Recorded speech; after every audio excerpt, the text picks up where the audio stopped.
जय हिंद, जय भारत, जय जोहार, जय छत्तीसगढ़। मैं अमित कुमार और आप सभी का स्वागत है टीजीबी मीडिया में। और आज के हमारे खास कार्यक्रम में, जैसे कि आप सभी जानते हैं, मैं जो है अपने चैनल के माध्यम से लगातार आप सभी के बीच एक नए नामचीन हस्ती से रूबरू करता हूं, उनके बारे में बताता हूं, उनका क्या योगदान है हमारे जीवन में, हमारे समाज में, हमारे राष्ट्र में, उनके बारे में भी जो है मैं आप सभी को बताता हूं। और उसी के बीच आज मैं आया हुआ था छत्तीसगढ़ के न्यायधानी बिलासपुर, और बिलासपुर के जो है सबसे चर्चित कवित्री हमारे बीच हैं। और सबसे खास बात, मैम जो है सक्री में जो है शासकीय जो है जॉब में भी हैं, गवर्नमेंट टीचर भी हैं और काफ़ी चर्चित है। मैम जो है देश विदेश में जो है छत्तीसगढ़ का नाम भी रोशन कर रहे हैं, काफ़ी अच्छे अच्छे जगह में जो है मंच में भी गए हैं। बहुत सुंदर जो है कवित्री गाते हैं, कवित्री जो है कहते हैं। और मैम के स्वागत के लिए मैं 2 लाइन बोलना चाहूँगा। पूर्णिमा जैसी निर्मल छवि तिवारी जी का नाम है, साहित्य की साधना में जिनका ऊंचा मुकाम है, शब्दों में जिनकी शक्ति है, भावों में बहार है, ऐसी विभूति का स्वागत है दिल से बारंबार है। आपके आगमन से महकी हमारी फिजा, स्वागत है मैम आपका सादर अभिनंदन के साथ। तो सर्वप्रथम स्वागत है मैम आपका। धन्यवाद सर, बहुत बहुत धन्यवाद। टीजीबी मीडिया का बहुत बहुत आभार व्यक्त करती हूँ मैं। पुनः धन्यवाद मैम आपका। तो पहला सवाल तो यही रहेगा मैम, काफ़ी चर्चित हैं आप, काफ़ी फेमस हैं, इतने ज़्यादा, तो आपका जो है जीवन के बारे में जानना चाहेंगे। यहाँ तक का प्रारंभिक जीवन जो आपका था, जीवन सफ़र, वो कैसा रहा? मेरा जो बचपन का सफ़र था वो तो साधारण ही था, लेकिन ये था कि मेरा पारिवारिक जो वातावरण था बहुत सुखद, सुंदर, शांत वातावरण था। एक शैक्षिक वातावरण था, माँ पापा दोनों, जी पढ़ाई लिखाई का। पापा मेरे होम्योपैथी डॉक्टर थे और घर में भी हम लोग को पढ़ाते थे। स्कूल से हम पढ़ के आते थे, फिर घर पे भी होमवर्क कराना सब रहता था। काफ़ी मतलब कड़क थे माँ पापा ज़्यादा स्ट्रिक्ट थे हम लोग का। जी तो ये जानना चाहेंगे मैम हम आपसे, पापा इतने स्ट्रिक्ट थे, फिर उस टाइम आप लोगों का रहन सहन कैसा था? मतलब नॉर्मल परिवार थे उस टाइम के, कैसे थे? मतलब नॉर्मल परिवार था हम लोग का, हम लोग मध्यम वर्ग से आते थे। अच्छा। और कौन कौन है आपके घर में? अभी हाँ। अभी तो माँ पापा रहे नहीं। अभी घर में मैं और मेरे दोनों पुत्र हैं। बड़ा पुत्र है वेदांश, छोटा पुत्र है वेदांश और बड़ा पुत्र है विपुल तिवारी। छोटा पुत्र वेदांश तिवारी अभी एमएससी कर रहा है फिजिक्स में, और बड़ा विपुल तिवारी का अपना वेबसाइट खुद का है, वो लॉन्च किया है अभी हाल में ही। अच्छा, सबसे खास बात ये जानना चाहेंगे मैम, शिक्षा, आप सरकारी टीचर भी हैं, तो शिक्षा कहाँ तक का आपका शिक्षा जानना चाहेंगे? मेरा बीएससी बायोलॉजी है। मैंने जीव विज्ञान से बीएससी किया है, फिर एमए अंग्रेजी साहित्य से किया है और डीएड। वाह, बहुत सुंदर। तो एक शिक्षिका होने के नाते मैम आप कवित्री भी हैं, तो आपका जो है संतोषजनक उपलब्धि, मतलब उपलब्धि क्या है आपके अनुसार? एक शिक्षक होने के नाते जो मेरी उपलब्धि है, बच्चा हमारा पढ़ाया बच्चा यदि किसी मुकाम तक पहुंच जाता है, हम उसको उस मुकाम तक देखते हैं तो वाकई में बहुत खुशी होती है, संतुष्टि होती है। मैंने 10वीं 11वीं 12वीं इंग्लिश और साइंस पढ़ाया है। इंग्लिश ज़्यादा लेती थी मैं, 11वीं 12वीं में इंग्लिश ली हूँ, 10वीं में इंग्लिश ली हूँ। कुछ बच्चे पुलिस विभाग में हैं, मुझे अच्छा लगता है उन बच्चों को देख के। अभी हाल में ही 2022-23 में मैं अंबिकापुर गई थी, वहाँ शतरंज खेलने, ओपन टूर्नामेंट खेलने गई थी। अच्छा, शतरंज भी खेलते हैं ना? मैं शतरंज भी खेलती हूँ, तो वहाँ मैं ओपन टूर्नामेंट खेलने गई थी, महिला ओपन टूर्नामेंट हुआ था, मैं अभी भी खेलती हूँ। तो जब मैं वहाँ से निकली तो यहाँ बिलासपुर थाने से एक फ़ोन आया मुझे। अच्छा। कि मैम बहुत बहुत बधाई आपको, अभी हम आपका स्टेटस देखे हैं। मैं बोली थाने से फ़ोन कौन? तो वो बोलता है कि मैं मनोज बघेल, वो पुलिस वाला है, मेरा ही स्टूडेंट रहा है वो। तो मुझे बहुत अच्छा लगा कि मेरा स्टूडेंट मुझे फ़ोन करके बधाई दे रहा है, वो भी थाने से, वो पुलिस वाला है, पुलिस बन गया है, ये अच्छा लगा। चलो, बहुत बहुत सुंदर। मैं सबसे खास बात ये जानना चाहेंगे मैम, कविता भी आप लिखते हैं, जैसे मैं जिक्र भी किया, तो ये प्रेरणा कहाँ से मिली? मतलब कब से शुरुआत हुआ आपका ये सफ़र? ये सफ़र तो मेरे ख्याल से ये 88-89 से ही है। क्या है, जब हम आसपास के माहौल को देखते हैं या कुछ भी घटना घटित होता है, तो क्या एक अभिव्यक्ति का माध्यम है ना। तो अब उस समय बचपना माइंड था, किशोरावस्था की एक मासूम सी कोशिश रहती थी तो बस उस समय कुछ टूटी फूटी भाषा में कुछ लिखना शुरू किए, बस वहीं से स्टार्ट हुआ। फिर उसको सुनाए, फिर उसको सुन के कि नहीं, एक्चुअल हम लोग के घर का माहौल भी हुआ ही उसी प्रकार था। माँ भजन गाया करती थी, पापा भी होम्योपैथी डॉक्टर थे, लेकिन वो भी पत्रकारिता में थे और लिखा करते थे, तो वो शायद कहीं ना कहीं से था, हेरिडिटी। हाँ, मतलब बचपन से था वो? बचपन से ही था। तो बचपन की कविता बचपन की होती है। एक दो जगह गए सुनाने अपनी कविता, हो गया, प्रोत्साहन मिला, फिर वहीं से सफ़र शुरू। वाह, चलो बहुत बहुत सुंदर। हम सबसे खास बात ये भी जानना चाहेंगे मैम, आपका जो पहला कविता था जब आप किए या जो खुद का आपका लिखे, तो उसका और अब अनुभव कैसा था, एक्सपीरियंस, मतलब लोगों को जब आपको प्रोत्साहन दिए तब कैसा महसूस किया? मेरी पहली कविता बहुत मतलब अच्छा लगा, लोग प्रोत्साहन दिए पहली कविता को। अब चूँकि वो एक्चुअल वो अयोध्या में राम मंदिर के समय में लिखे थे, काफ़ी खून खराबा हुआ था उस समय। मैं 11वीं पढ़ रही थी शायद, मैं 88-89 में लिखी थी शायद कविता। उसके बाद वो 1993 में मैं तखतपुर के कार्यक्रम में आई थी। उस समय मैं स्टूडेंट थी, तो तखतपुर एक कार्यक्रम में आई थी। वहाँ मेरा स्थल रिकॉर्डिंग हुआ था आकाशवाणी बिलासपुर से। ना तो हम हिंदू हैं ना ही मुसलमान, सच पूछिए तो हम केवल इंसान हैं, इंसान। ये आपका पहला है? ईश्वर ने तो इंसान ही, हाँ। और ये मेरी पहली कविता थी। और आगे बताइए मैम इसका। ईश्वर ने तो केवल इंसान बनाया, ऐसा करके था। बहुत पुरानी कविता है ये। चलो बहुत बहुत सुंदर मैम। चलो पहला इंसान है हम करके बनाए थे। अच्छा, एक और सवाल है मैम आपसे, मंच पाठ भी आप करते हैं ना? तो उस समय क्या जो है महत्वपूर्ण बात जो है ध्यान में रखा जाता है मंच में? देखिए, मंचीय प्रस्तुतिकरण अलग है और गोष्ठी अलग है। गोष्ठी में शुद्ध साहित्य होता है, मंच पे भी होता है शुद्ध साहित्य। लेकिन मंच पे क्या है, गोष्ठी में क्या है, पूरे साहित्यकार लोग ही रहते हैं। लेकिन जब मंच हम करते हैं तो मंच में क्या है, जो साहित्यकार नहीं होता है, जो समझता नहीं है मात्रा को, बहर को, उन लोग भी सुनते हैं एज अ श्रोता। तो होता क्या है कि उसमें श्रोताओं को बांधने का कला आना चाहिए। सही। तो ये है, वहाँ प्रस्तुतिकरण मेन मायने रखता है। बोर नहीं लगना चाहिए। बिल्कुल बोर नहीं लगना चाहिए। सही, तो सही। ये जी जी, बहुत बहुत सुंदर। सबसे खास बात यह और जानना चाहेंगे हम आपसे, स्माइल बहुत ही अच्छा लग रहा है आपका। तो ये बचपन से है कि मुस्कुराते रहते हैं? मैं अपनी तारीफ में कुछ पंक्तियाँ कहती हूँ। अरे वाह। महताब हूँ तो महताब सी लगूँ, वाह, मेरी अपनी पंक्ति है ये। महताब हूँ तो महताब सी लगूँ, मैं पूर्णिमा की चांद सी लगूँ, और सुर्ख हैं रुखसार मेरे, कभी तो मैं आफताब सी लगूँ। आफताब माने सूर्य, कभी तो मैं आफताब सी लगूँ। बहुत बहुत बहुत सुंदर लगा। मैं स्माइल पे क्वेश्चन के बहुत सुंदर आप जवाब भी दिए मैम, बहुत ही अच्छा लगा मैम। एक और सवाल रहेगा मैम आपसे, यहाँ तक आने में आप अपने आदर्श कहें, प्रेरणा स्रोत कहें, या सपोर्ट या योगदान क्या लगता है, और गुरु किनको मानते हैं आप? मैं माता पिता को ही गुरु मानती हूँ। यहाँ तक आने में मेरे माता पिता का योगदान भी उनका है। लिखती मैं बचपन से थी, और उसके बाद मेरी शादी हो गई।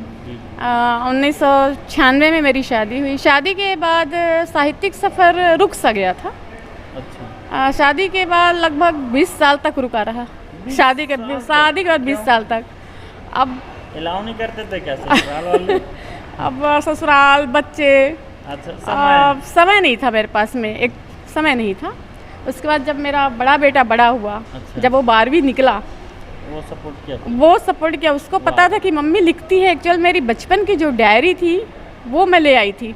मेरा जो सामान था शादी में जो जोड़ते हैं घर के लोग, जो भी दिया, उसमें बीच में मैं अपनी डायरी, आज भी है मेरे पास वो डायरी में ले आई थी। मेरा बड़ा बेटा विपुल तिवारी वो डायरी को एक बार देखा, अच्छा मम्मी आप कविता लिखती है करके। फिर वो धीरे धीरे बोला, नहीं मम्मी अब हम लोग बड़े हो गए हैं, अब आप वापस सफ़र जारी रखो।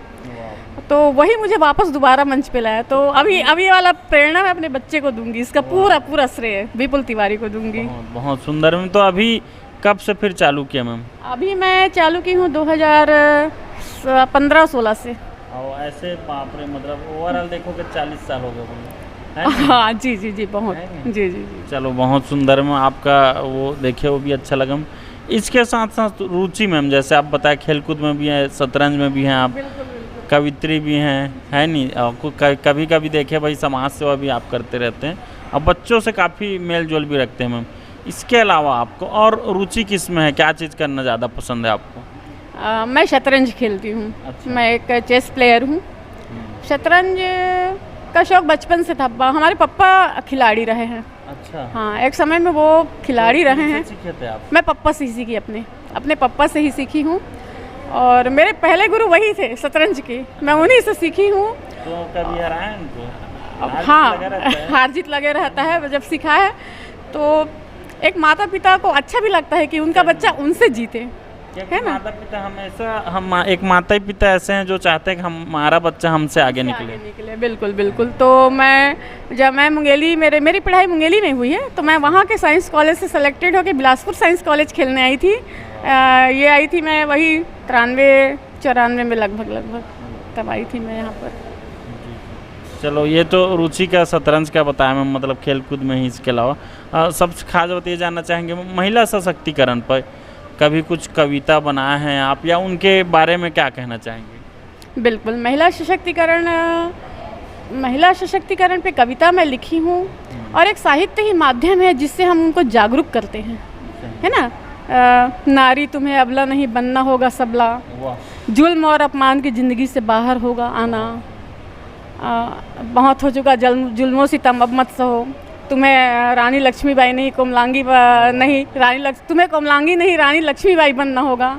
ये है, इस टाइप की कविताएं हैं। और एक उनका हौसला बुलंद मोटिवेट के लिए। हाँ, और एक बेटियों पर है, आज आसमान पर उड़ रही बेटियां, पढ़ लिख नाम रोशन कर रही बेटियां, तोड़ रूढ़िवाद आगे बढ़ रही बेटियां, तो बेटी पढ़ाने में हम क्यों कर पीछे हैं। ये सब कविताएं लिखा करती थी मैं, पहले की कविताएं ये सब आपकी? हाँ, ये सब मेरे बिफोर मैरिज जो पहले की कविताएं हैं। तो आप खुद का नहीं लिख रहे हैं नया? अब नहीं, अब नया, अब नई कविता है, अब मंच कविता है, अब दूसरी कविताएं हैं। तो फिर भी आप पहले और अभी में लगातार किस तरह का, मतलब कौन से क्षेत्र का जो है आप ज़्यादा कविता लिखते हैं?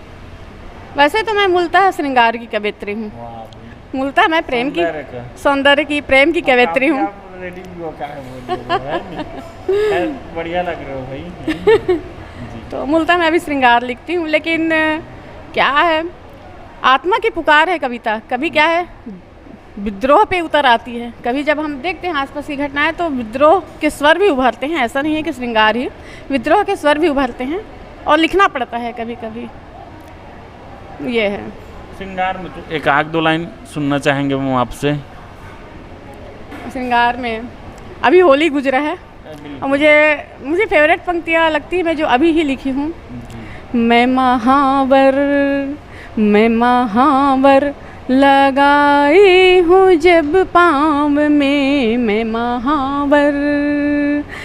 महावर लगाई हूँ जब पाँव में, लाल टेसू खिला है मेरे गाँव में, मैं महावर। महुआ की मादक सुगंध को लिए, महुआ की मादक सुगंध को लिए, होली आई है पावन मेरे गाँव में, मैं महावर। बहुत सुंदर मैम। कविता के साथ साथ आप गाना भी बहुत सुंदर गाए मैम आप। तो गाना वाना गाने में भी शौक है मैम आपका? नहीं, गाना मैं नहीं गाती हूँ, सुनती बस हूँ। कविता को भी बहुत अच्छा गाने में पेश किया मैम। एक और सवाल रहेगा मैम आपसे, कौन सा लेखक या कौन सा कवि आपको ज़्यादा प्रेरित किए हैं, मतलब किनका जो है सबसे अच्छा लगता है आपको कविता? मैं अपने करीब महादेवी वर्मा को पाती हूँ। उनका एक आग कुछ जो याद होगा? मैं नीर भरी दुख की बदली, मैं नीर भरी दुख की बदली, स्पंदन में चिर निस्पंद बसा, क्रंदन में आहत विश्व हंसा। ये मेरी मतलब सबसे करीब की पंक्तियाँ हैं। स्कूल में पढ़ी थी, 2-3 लाइन बस याद है इसका, बस। बहुत सुंदर में। अच्छा, एक और सवाल रहेगा मैम, आपके फेवरेट कवि अभी मैम वही हैं कि पुरुष में? पुरुष में तो वैसे अभी तो बहुत सारे हैं। गुलजार है, हरिवंश राय बच्चन है ना, प्रेम कराते मंदिर मस्जिद, मेल कराती मधुशाला, ये है। फिल्म देखते हैं मैम? फिल्म बहुत कम देखती हूँ। कौन पसंद है? हीरोइन में तो मुझे रेखा और हीरो में राजेश खन्ना, ये वर्गनी, बस इसके अलावा कोई पसंद नहीं। रेखा तो बहुत पसंद है मुझे। चलो बहुत बहुत सुंदर है। राजेश खन्ना जी के भी जिक्र किए जो स्वर्गीय हो चुके हैं, उनके गाने काफ़ी अच्छे अच्छे थे। फिल्म भी बहुत अच्छे, जो फिल्म था उनका बहुत प्रेरणादायक फिल्म पुराने में है। अच्छा, एक और सवाल रहेगा, भविष्य में आप कोई अपना पुस्तक लॉन्च करने वाले हैं या आपका हो चुका है, क्या कहना चाहेंगे? अभी मेरी पुस्तक नहीं आई है, लेकिन हाँ इन फ्यूचर ज़रूर मैं लॉन्च करूँगी। काम चल रहा है अभी, क्या है वक्त देना पड़ता है। ये एक ऐसा चीज़ है जिसमें ना जितना ज़्यादा अनुभव हो उतना अच्छा वो निखर के आएगा शब्द। बहुत हड़बड़ी नहीं करना चाहिए, कम थोड़ा सा और अनुभव हो जाए। बहुत लोगों को हम पढ़ें, जब तक हम 100 पुस्तक नहीं पढ़ लेते तब तक एक पुस्तक नहीं लिख सकते हैं हम। इसलिए पहले पाठक होना ज़रूरी है, फिर बाद में लेखक। बिल्कुल, पहले पढ़ना पड़ेगा, उसके बाद भी हम लिख सकते हैं, ऐसे नहीं। चलो बहुत बहुत सुंदर बताया मैम। एक और मेरे मन में सवाल है मैम, कोई कवि बनना चाहता है, आपके जैसे कवित्री बनना चाहते हैं, और तो उसमें इसमें स्कोप है, क्या कहना चाहेंगे आगे अर्निंग का? खासकर आज के समय में न अर्निंग, तो क्या कहना चाहेंगे आप? मतलब पूरा दुनिया वाले देखते हैं, अगर वो कवि या कवित्री बनना चाहते हैं तुमको? नहीं, मैं ऐसा नहीं कहूँगी कि सिर्फ कविता के क्षेत्र में अर्निंग है, ऐसा नहीं कहूँगी मैं। हाँ, लेकिन अभी अब जैसे कुमारी विश्वास, अब जैसे कुमारी विश्वास को ले लीजिए, बिल्कुल अर्निंग है, लेकिन वो उतना उस टॉप पे पहुँच चुके हैं, उसके पीछे काफ़ी मेहनत भी है उनकी। लेकिन हर कोई कुमारी विश्वास नहीं बन सकता है, ये भी बात है ना। तो एक पोएट्री के भरोसे नहीं रहा जा सकता, मतलब साइड उनको कुछ ना कुछ करना पड़ेगा, कुछ ना कुछ साइड करना पड़ेगा, क्योंकि हर कोई कुमार विश्वास नहीं बन सकता है ना। तो मतलब ये लाइन है, मतलब थोड़ा डिफिकल्ट है, बोलो। बिल्कुल डिफिकल्ट है। आप देखिए, एक समय मुंशी प्रेमचंद जी को हम सभी जानते हैं, वो फटा जूता पहनते थे। आज आप कुमार विश्वास जी को देखिएगा, है ना, उनको सुरक्षा मिली हुई है। तो उस समय की कविता और अभी के कविता में बहुत अंतर है, लेकिन हम देखें कि अभी कविता से हम अर्न करेंगे ये सोचेंगे तो मुश्किल है। मतलब लाइन सही है लेकिन इनकम कम है। चलो बहुत बहुत सुंदर जानकारी दी है मैं, आप बहुत ही अच्छा लगा। मेरे चैनल का एक खास कार्यक्रम रहता है मैम, छत्तीसगढ़ी जनूला, अगर आप इजाज़त देंगे तो मैं पूछना चाहूँगा। बिल्कुल जी, तो आप इजाज़त दिए मैम, तो पहला ये रहेगा, ये आपसे ही जुड़ा हुआ है मैम, काफ़ी सरल भी रहेगा आपसे। भावों की दीप जलाई हूँ, अक्षरों में बगिया सजाए हूँ, कभी प्रेम कभी विहर सुनाऊँ, संगीत सी मैं बह जाऊँ, बताओ मैं कौन हूँ? ये तो कवित्री। अच्छा, जैसे मैं। बिल्कुल एकदम सही में। एक और रहेगा मैम, ये भी आपसे ही जुड़ा हुआ है, छोटे छोटे बच्चों का प्यारा घर, जहाँ मिलती है ज्ञान की लहर, सुबह दोपहर सब आते हैं, खुशियाँ संग में लाते हैं। एक बार और बोलना चाहूँगा मैं, छोटे छोटे बच्चों का प्यारा घर, जहाँ मिलती है ज्ञान की लहर, सुबह दोपहर सब आते हैं, खुशियाँ संग में लाते हैं, बताओ क्या चीज़ है? ये विद्यालय। अच्छा, जैसे स्कूल, मेरा स्कूल। मेरे यहाँ छोटे छोटे बच्चे आते हैं सुबह से, मेरा मॉर्निंग स्कूल है ना। बहुत बहुत सुंदर में मायने रखता है भाई जनूला का आप जवाब दिए। एक और सवाल रहेगा मैं आपसे, लेकिन उससे पहले जो है आप कवित्री हम तो एक दो जो आपके दिल के जो करीब है उस कविता को जानना चाहेंगे। उससे पहले भी जानना चाहेंगे हम, अब तक कहाँ कहाँ आप गए हैं मंच संचालन करने, मतलब कविता करने, और छत्तीसगढ़ का नाम भी रोशन किया आप, तो कहाँ कहाँ? मैं अयोध्या गई हूँ 2 बार। अयोध्या में 2 बार काव्य पाठ की हूँ, गाजियाबाद में काव्य पाठ की हूँ, बिलासपुर क्षेत्र के आसपास सभी जगहों में लगभग अपना मंच कर चुकी हूँ। हाँ जी, यहाँ रायपुर में भी मंच की हूँ, कोरबा में मंच की हूँ, तमनार में मंच की हूँ, लगभग टच की हूँ, हर जगह को छुई हूँ, कवि सम्मेलन की हूँ मैं। चलो, तो सबसे ज़्यादा कहाँ का रहा मैम, कहाँ का सफ़र अच्छा लगा, कौन ज़्यादा दिल के करीब था आपका?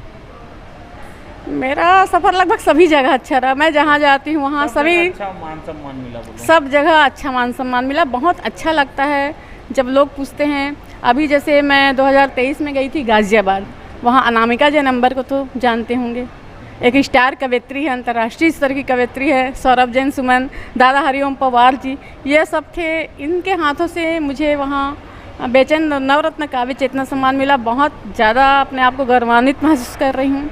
इसी प्रकार अयोध्या गई, वहाँ राम वन गमन यात्रा निकला 2022 में, वहाँ मैं अयोध्या गई थी। वहाँ उनके हाथों से हमारे जो राष्ट्रीय कवि संगम से मैं जुड़ी हुई हूँ, राष्ट्रीय कवि संगम की जिला उपाध्यक्ष हूँ बिलासपुर इकाई की। वहाँ हमारे हेड जो हैं वो राष्ट्रीय संरक्षक अध्यक्ष हैं आदरणीय दादा जगदीश मित्तल। तो इन सर के हाथों से भी मैं वहाँ राम मंदिर का भव्य मोमेंटो वहाँ मुझे सम्मान के रूप में मिला है काव्य पाठ के दौरान। तो बहुत अच्छा लगा है मुझे, बहुत बेहतरीन। दोनों जगह का काव्य पाठ मेरे लिए बहुत मायने रखता है। बहुत बहुत सुंदर है, बहुत अच्छा लगा। हम तो जाते जाते एक दो आपसे सुनना चाहेंगे हम, जो आपके दिल के करीब करीब है, ऐसे कविता। बिल्कुल, वैसे मैं श्रृंगार की कवयित्री हूँ और मुझे दर्द लिखना ज़्यादा पसंद है। दर्द खुद का कि दूसरों का? नहीं, अपना ही दर्द लिखना पसंद है। हाँ, अपने दर्द को शायरी में ढाल लेते हैं हम लोग, वाह वाह करते हैं। जैसे कि एक शेर है मेरा, तूने ज़ख्म देने में कोई कमी नहीं की और मैंने खुद को ही मरहम बना डाला। ये मेरी अपना एक शेर है। एक शेर और है, दर्द रहता है इस दिल में, किसी और के रहने की गुंजाइश नहीं। ये मेरे शेर हैं। मेरा एक गीत है। अच्छा, गीत भी लिखे हैं? यस, एक गीत है।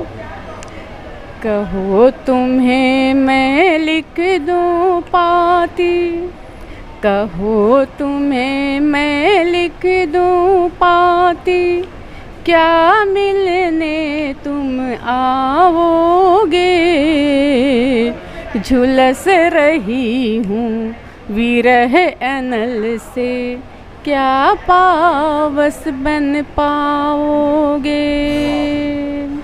श्रृंगार नहीं संग हाथ नहीं, श्रृंगार नहीं संग हाथ नहीं, त्योहार नहीं तेरा साथ नहीं, हृदय पतझड़ हुआ है मेरा, हृदय पतझड़ हुआ है मेरा, क्या बसंत बन पाओगे, झुलस रही हूँ विरह अनल से, क्या पावस बन पाओगे। बहुत लंबी है। बहुत सुंदर लगा मैम। बाकी चलो, बात करके बहुत ही अच्छा लगा मैम। आज आपको पूरा देश दुनिया, पूरा बिलासपुर ज़िला, आपके पूरे छात्र लोग भी देख रहे हैं मैम, जितने लोग का आप पढ़ाए हैं, पूरा बिलासपुर ज़िला देख रहे हैं, छत्तीसगढ़, पूरा भारत देश दुनिया सब देख रहे हैं। उनको हमारे चैनल के माध्यम से और क्या कहना चाहते हैं? मैं उनको यही कहना चाहती हूँ कि एक तो सबसे बड़ा ये बात है, अपने में विश्वास रखें कि हम कुछ ना कुछ कर पाएंगे। आज नहीं तो कल हम ज़रूर सफल होंगे। हर अंधेरे के बाद एक सुबह आता है ना। मेरा नाम वैसे भी पूर्णिमा है तो हर अंधेरे के बाद सुबह आता है। हम थोड़ा सा असफल होने पे कई लोग क्या है, घबरा जाते हैं और गलत कदम भी उठा लेते हैं। आजकल ये चल रहा है। तो मैं सभी से यही कहना चाहूँगी कि अपने आप ऊपर विश्वास रखें। अगर एक दरवाज़ा बंद होता है, मान लीजिए, तो दूसरा रास्ता खुला है। एक रास्ता बंद है तो ज़रूरी नहीं कि हम उसी रास्ते पे चलें, हम दूसरा भी तो कर सकते हैं, है ना। चलो, बहुत धन्यवाद मैम। बात करके बहुत अच्छा लगा। अब आपका कीमती समय देने के लिए बहुत धन्यवाद मैम। आपको भी बहुत आभार। मैं टीजीवी मीडिया भी बहुत आभार व्यक्त करती हूँ, जो आपने मुझे बुलाया और मेरा साक्षात्कार लिया। धन्यवाद सर। पुनः धन्यवाद मैम आपका। तो साथियों, अभी हमारे बीच थे बिलासपुर के सबसे चर्चित कवित्री पूर्णिमा तिवारी जी। उनसे बात किए, उनके बारे में जाने, जो एक गवर्नमेंट शिक्षिका भी हैं, जो अपने छात्रों से काफ़ी जुड़ के भी रहते हैं। मैम के इंटरव्यू से ये पता चला कि ज़िंदगी में जो है लगातार संघर्ष जरूर करते रहें और सच्चाई के साथ। तो बहुत ही अच्छा लगा। मिलेंगे एक और ऐसे ही नामचीन हस्ती के साथ। तब तक बने रहें टीजीबी मीडिया में। मैं अमित कुमार, धन्यवाद।